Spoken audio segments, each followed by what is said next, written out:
जय हिंद फ्रेंड्स, क्या आप इमेजिन कर सकते हैं जब एक पैराट्रूपर्स 3000 की हाइट से नीचे जंप करता है तो क्या उसके दिल में चलता है। या ऐसे भूतकाल में बहुत सारे ऐसे इंसिडेंट हो चुके हैं जब बंदा 3000 की फीट से जंप करता है और कई बार पैराशूट नहीं खुलता है। सोचिए कि 3000 फीट से अगर बंदा नीचे जंप करता है पैरा जंप, और अगर पैराशूट नहीं खुलता है तो क्या बॉडी का हश्र होता होगा। और इस प्रकार की घटना भूतकाल में पहले कई बार हो चुकी हैं और उसके बाद वो यूनिट क्या करती है, आप जनरल साहब की स्पीच सुनिए, आपका पैरा के प्रति और सम्मान बढ़ जाएगा। और पैरा ट्रूपर्स के बारे में या पैरा एसएफ के बारे में आप क्या सोचते हैं, कमेंट सेक्शन में लिखना मत भूलिए। जय हिंद, जय भारत। मैं खुद लड़ाई में रह चुका हूं, कई एनकाउंटर्स में गया हूं। मेरे दाएं, मेरे बाएं, मेरे साथी शहीद हुए हैं। कईयों को चोट लगी, गोली लगी, बर्स्ट AK-47 के लगे। एक जगह तो अंतड़ी बाहर आ गई थी मेरे लड़के की, जवान की, और वो हाथ से बेचारा अपनी अंतड़ी खींच रहा था। ये भयावह दृश्य हमने देखे हैं। आपके ठीक सामने लेफ्टिनेंट जनरल मेहता साहब हैं, वो पैरा ट्रूपर्स हैं। पैरा ट्रूपर्स को एक उनकी एक रस्म होती है, एक उनकी ड्रिल होती है। 3000 फुट से छलांग मारते हैं पैरा ट्रूपर, केवल इस विश्वास पे कि मेरी छतरी खुल जाएगी। 3000 फुट से छलांग मार देता है पैरा ट्रूपर, फौज का पैरा ट्रूपर, इसी विश्वास पे कि मेरी छतरी खुल जाएगी और मैं नीचे जाके अपने दुश्मन से लड़ूंगा। कई बारी हादसे भी होते हैं, छतरी नहीं खुलती और उसको बोला जाता है रोमन कैंडल। हिसाब लगाइए, जो इंसान 3000 फुट से गिरा है उसकी तो हड्डियां उसके कंधों से बाहर आ जाती, पांव की हड्डियां, टांग की हड्डियां। इतना जोर का इंपैक्ट होता है, कुछ बचता नहीं जिस्म का। लेकिन जब भी ऐसा हादसा होता है तो हमारे पैरास की और दुनिया भर के पैरा ट्रूपर्स की ड्रिल है कि पूरी की पूरी स्टिक जो उस जहाज में थी उसे एकदम दोबारा एयरफील्ड ले जाया जाता है और उसी दिन वो दोबारा जंप करते, ताकि उनको कभी झटका ना लगे, उनके मन में डर ना बैठ जाए कि ये मेरे साथ भी हो सकता है, हो जाए कुछ भी हो जाए, वो दोबारा जंप मारता है। उसी दिन दोबारा जहाज में बिठा के उड़ा के 3000 फुट से फिर बोलते हैं सब के सब एक के बाद एक गो है। और ठीक इसी तरह मैं आपको अपना व्यक्तिगत कहानी बताना चाहता हूं। मेरे बड़े भाई साहब थे, बहुत टॉल हैंडसम, बहुत अच्छे क्रिकेटर, बहुत पॉपुलर खिलाड़ी। वो सेना में भर्ती हुए और सन 1965 में वो 11th battalion Jammu and Kashmir rifles में कैप्टन थे और बहुत अच्छा कर रहे थे, बहुत होनहार थे, काफी उम्मीद थी कि वो ऊपर जाएंगे। 1965 के युद्ध में हम लोग, सितंबर का महीना था, पूरी खानदान, पूरा घर चिंतित था। रोज रात को, उन दिनों टीवी शीवी नहीं होता था, हम लोग रेडियो ऑन करके बैठ के सुनते रहते थे। तो वो मेरे पिताजी को भजन सुनने का बहुत शौक था, तो मेरे भाई साहब जो थे वो मेरे पिताश्री के लिए एक टेप रिकॉर्डर लाए थे, उन दिनों का छोटा टेप रिकॉर्डर स्पूल वाला। तो उस पे बैठ के खबरें सुनने के बाद वो भजन सुन रहे थे। एकदम से बाहर आवाज आई, पोस्टमैन, और वो बाहर दौड़े हुए वो बाहर गए और वो दौड़ते हुए अंदर आए और ऐसे मत्थे पे हाथ मारा और सबसे पहले वो टेप रिकॉर्डर बंद किया और वो सिर पकड़ के बैठ गए, कुछ नहीं बोले। तो मैं हैरान हो गया। मैंने कहा, मेरी माँ आई, बोले क्या हो गया, वो बात नहीं कर रहे। तो मैं उनके पास गया, पिताजी क्या हुआ, हुआ क्या? तो माता ने पूछा कि क्या कोई खबर रेडियो पे तो नहीं आई ऐसी? मैं कहा नहीं, रेडियो पे तो खबर ठीक थी, कुछ ऐसा नहीं था। तो फिर उनसे पूछा क्या है, तो उन्होंने मेरे को वो टेलीग्राम थमा दिया। Regret to inform you that your son EC so and so killed in action. बस, आपका बेटा शहीद हो गया, हमें खेद है आपको इन्फॉर्म करते। मतलब ये एक इतना सा गुलाबी टेलीग्राम के ऊपर एक लाइन आती है और वो एक जिंदगी खत्म कर जाती है। बहुत रोना धोना हुआ, सारे जो नेता गण थे कहां कहां के वो हमारे घर पहुंच गए।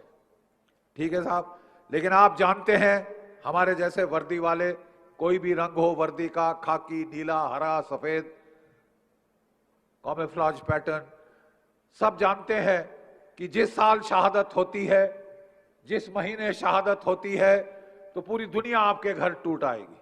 हर कोई जताने आएगा कि साहब मैं वहां था, मैं वहां गया। और उस दिवाली हमारे घर बिल्कुल अंधेरा था, ना कोई आगे पूछने वाला, ना कोई पीछे पूछने वाला। होली में हम लोग चुपचाप बैठे थे।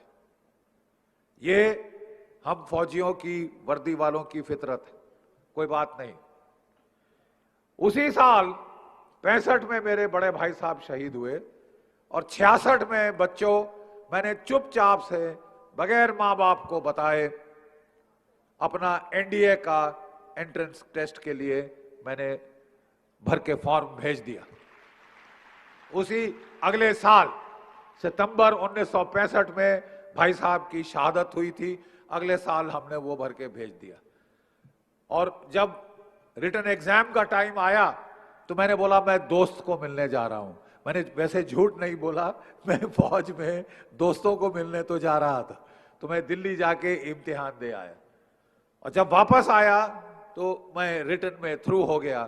तो बच्चों मेरे को उस वक्त बताना पड़ा घर में कि अब मेरा एसएसबी का टाइम आया और एसएसबी का कॉल आया मैसूर में।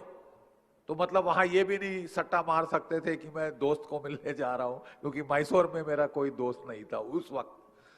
और हम वहां गए तो जब फादर को पता चला तो वो तो बरस पड़े।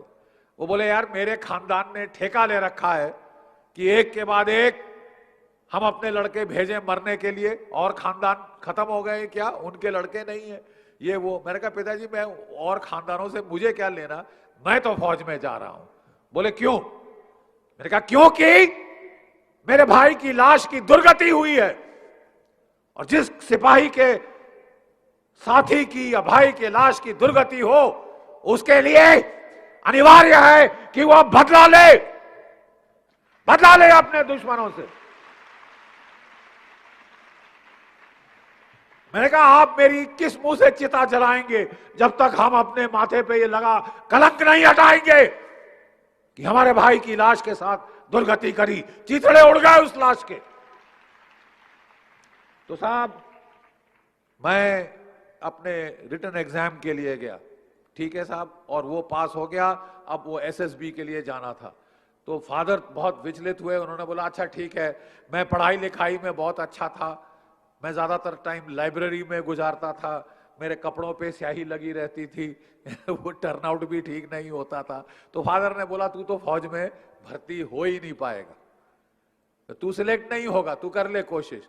वो चाहते थे कि मैं आईएएस में जाऊं, मैं बाबू बनूं, मैं अच्छी नौकरी करूं, सेक्रेटरी बनूं कहीं। तो उन्होंने बोला तू जा, तू होगा नहीं, लेकिन और तेरा अच्छा है, तेरा ड्राई रन हो जाएगा आईएएस की इम्तिहान के लिए। और हर एक बाप को शौक होता है अपने अपने बेटों से।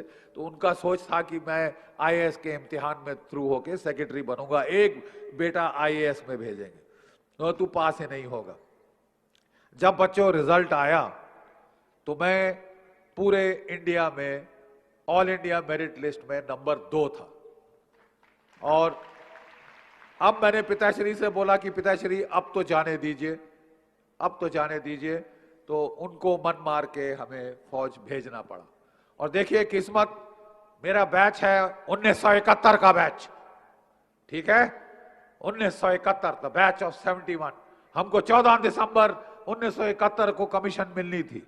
अक्टूबर में आईएमए के अंदर, इंडियन मिलिट्री एकेडमी देहरादून, हमारे जो एडजुटेंट साहब ने हमें बुलाया और बोला कि बच्चों तुम्हारी जेंटलमैन कैडेट्स आपकी ट्रेनिंग बहुत हो चुकी, आपको 1 महीना पहले कमीशन किया जाएगा। बड़े लड़ाई होने का अंदेशा है, हम चाहते हैं कि आप लड़ाई में हिस्सा लो।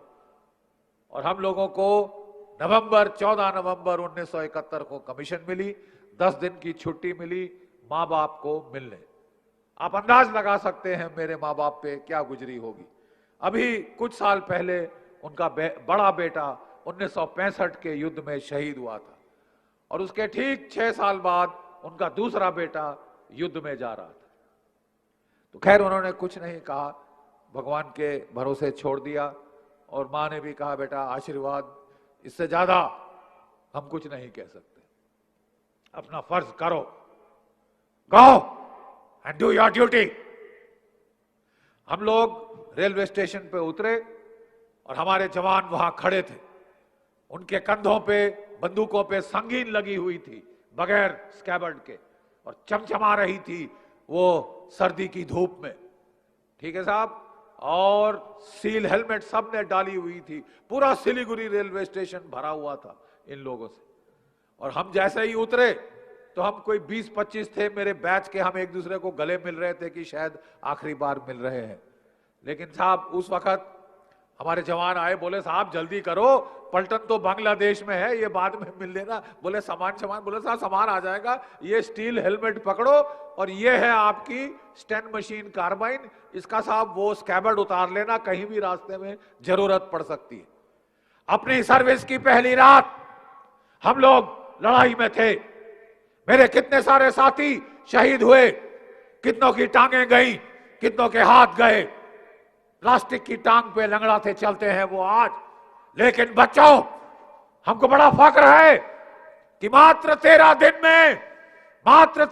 में हमारी फौजों ने पाकिस्तान के 2 टुकड़े कर दिए थे, 2 टुकड़े कर दिए थे पाकिस्तान के। हमारी फौजें 3 तरफ से बढ़ती हुई 550 किलोमीटर का लंबा फासला पार करती हुई 4-5 महानदियां पार करी, गंगा, पद्मा, ब्रह्मपुत्रा, 6 से 8 किलोमीटर चौड़ी नदियां हेलीकॉप्टरों से पार करी। हमारे छाता सैनिक पैराट्रूपर्स तांगेल पे उतारे गए। मेरा बैचमेट था 2nd लेफ्टिनेंट लाली गिल, उसने कभी लड़ाई में, उसने कभी जंप नहीं किया था, पैरा ट्रेनिंग ही नहीं हुई थी। और उसको बोला गया, और वो वहां पे जब पलटन जा रही थी तो सीओ ने बोला तूने तो पैरा जंप नहीं किया है, ट्रेनिंग नहीं की है, लाली गिल तुम नहीं जाओगे। कोई और होता तो बोलता हाँ चलो यार खैर मनाई, घर जान बची तो लाखों पाए, घर के बुद्धू घर को आए। लेकिन वो लड़का 21 साल से भी कम उम्र, वो अपने सीओ के पास गया, बोला सर आपको मुझ में विश्वास नहीं, क्या हुआ अगर मैंने पैरा ट्रेनिंग नहीं करी, लेकिन मैं कूदूंगा लड़ाई के मैदान में, sir I will not let my battalion down. आप बताइए सर, मैं कैसे अपने जवानों के आंखों में आंखें डाल के देखूंगा अगर वो बोले कि साहब आप तो लड़ाई से पीछे हट गए थे। मैं पीछे हटने का लाछन नहीं लेना चाहता सर, मैं कूदूंगा, कुछ नहीं होगा मुझे। तो उसने बोला okay Lali, okay son, you will jump. और पहला जंप अपनी जीवन का, बगैर ट्रेनिंग के, बगैर कुछ, लोगों ने उनको समझाया और वो जहाज से 3000 फुट से छलांग मारी और जब वो नीचे उतरे तो सही सलामत और लड़ाई में बड़ा बखूबी से हिस्सा लिया। तो ये हम फौजियों की फितरत है कि जब भी कोई दिक्कत आती है, युद्ध में नुकसान होता है, तो फौज कभी रुकती नहीं, फौज चलती जाती है, फौज हमले में लगी रहती है। और इसीलिए हमने स्वामी जी से निवेदन किया कि स्वामी जी आप ये धर्म युद्ध नहीं छोड़िए। ये हर साल गुजरात की पावन भूमि में एक यज्ञ होता है, एक हवन होता है देश की एकता का। और कहां से, लद्दाख से बच्चे आए हैं, तमिलनाडु से बच्चे आए हैं, गुजरात के बच्चे हैं, पंजाब, कश्मीर, बंगाल, पूरे देश भारतवर्ष से यहां बच्चे एकत्रित होते हैं हर साल। और इस साल भी नुकसान के बावजूद आप यहां आए हैं, जैसे कि फौजें वापस मैदान जंग में आती हैं, चाहे कितना भी नुकसान हो जाए। ये यज्ञ नहीं रुक सकता स्वामी जी, ये इस देश को जोड़ने का यज्ञ है। और मुझे आज इतनी खुशी है आज कि मैं बयान नहीं कर सकता। हाँ हमारा नुकसान हुआ, हाँ हमको रोना पड़ा, हमें दुख हुआ, लेकिन मुझे खुशी है कि एक सेना की तरह हमारे बच्चे फिर वहां आए हैं। कभी डरना नहीं, कभी हार नहीं माननी, निरंतर आगे बढ़ना ही एक फौज की, एक जवान की निशानी है। निरंतर आगे बढ़ता रहता है, कभी पीछे मुड़ के नहीं देखता, कभी मायूस नहीं होता, कभी मोरल डाउन नहीं करता, कभी हथियार नहीं छोड़ता। निरंतर आगे चलते रहो, चलना ही जिंदगी है। बच्चों, हमारे देश में अगर एक चीज की जरूरत है तो वो है एकता की, यूनिटी की। हम हिंदुस्तानियों में कोई कमी नहीं, कोई सानी नहीं हिंदुस्तानी दिमाग का। क्या तुम जानते हो आधा नासा हिंदुस्तानी साइंटिस्ट से भरा? क्या तुम जानते हो सिलिकॉन वैली आधे स्टार्टअप हिंदुस्तानियों ने किए हैं? क्या तुम जानते हो अमेरिका के सबसे बड़े बड़े डॉक्टर और जो वहां पे स्पेशलिस्ट हैं वो भारतीय हैं? भारतीय दिमाग सबसे आला दिमाग है इस दुनिया में। दोस्तों, सब्सक्राइब कीजिए एक्स आर्मी सोल्जर को डिफेंस की सबसे सटीक और सबसे आसान भाषा में जानकारी के लिए। साथ ही बेल आइकन को प्रेस करें ताकि आपको नोटिफिकेशन सबसे जल्द मिले।